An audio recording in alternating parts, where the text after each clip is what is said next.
بسم اللہ الرحمن الرحیم۔ پاک ٹی وی دیکھنے سننے والوں کو میرا سلام۔ اسرائیل فلسطین جنگ میں اب تک کی اہم خبر۔ لبنان نے نہ صرف فلسطین کی حمایت کی بلکہ عملی طور پر بھی میدان میں آ گیا۔ لبنان کی طرف سے اسرائیل کے ٹھکانوں پر حملہ۔ آئرن ڈوم کو ٹارگٹ کرتے ہوئے اسرائیل نے آئرن ڈوم یونٹس کو نشانہ بنایا اور بڑے پیمانے پر تباہ کر دیا۔ اس جنگ میں اسرائیل کے کرنل جوناتھن اس جنگ میں جاں بحق ہو چکے ہیں۔ دوسری طرف اسرائیل کی طرف سے جوابی کارروائی کی گئی اور حماس کے ٹھکانوں پر شدید حملے کیے گئے۔ دوسری طرف شمالی کوریا نے بھی فلسطین کے حق میں آواز بلند کی۔ شمالی کوریا کے سرکاری میڈیا نے اسرائیل کو غزہ میں خون ریزی کا ذمہ دار ٹھہرایا اور پہلی بار اسرائیل اور اسلامی گروپ حماس کے درمیان فوجی جھڑپوں پر فلسطین کے حق میں آواز اٹھائی۔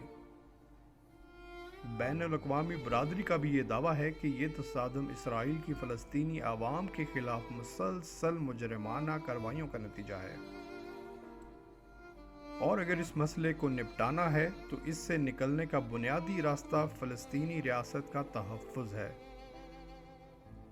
ہفتے کے روز سے ہونے والے حیرت انگیز حملے کے بعد اسرائیل کی فوجی مہم کو خبردار کر دیا گیا کہ یہ حماس کو تباہ کرنے اور مشرقی وسطی کو تبدیل کرنے کے لیے ایک مسلسل جنگ کا آغاز ہے۔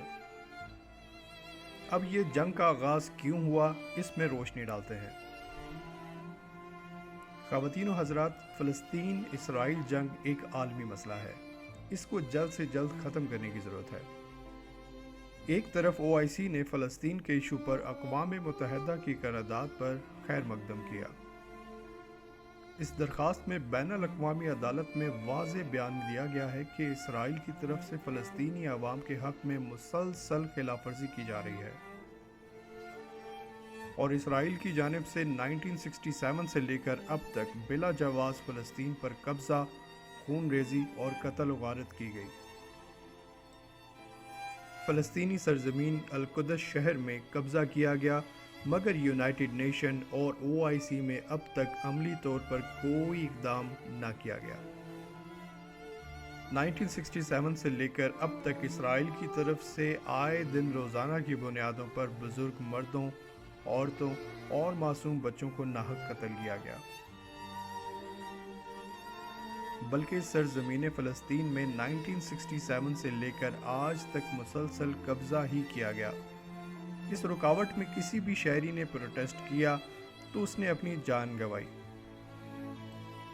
یہ میپ میں دیکھا جا سکتا ہے کہ کس طرح آہستہ آہستہ فلسطین میں اسرائیلی قبضہ ہوا اور کسی ممالک نے عملی آواز تک نہ اٹھائی۔ اس میں کوئی شک نہیں کہ مسجد الاقصی مسلمانوں کا قبلہ اول ہے۔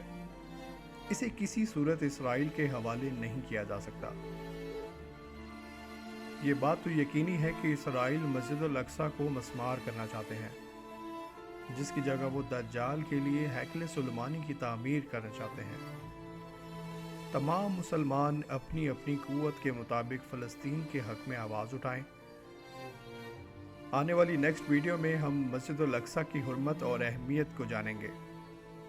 آپ سے التماس ہے کہ چینل کو لائک اور سبسکرائب ضرور کیجیے تاکہ آنے والی ویڈیو آپ کو موصول ہو سکے۔ شکریہ۔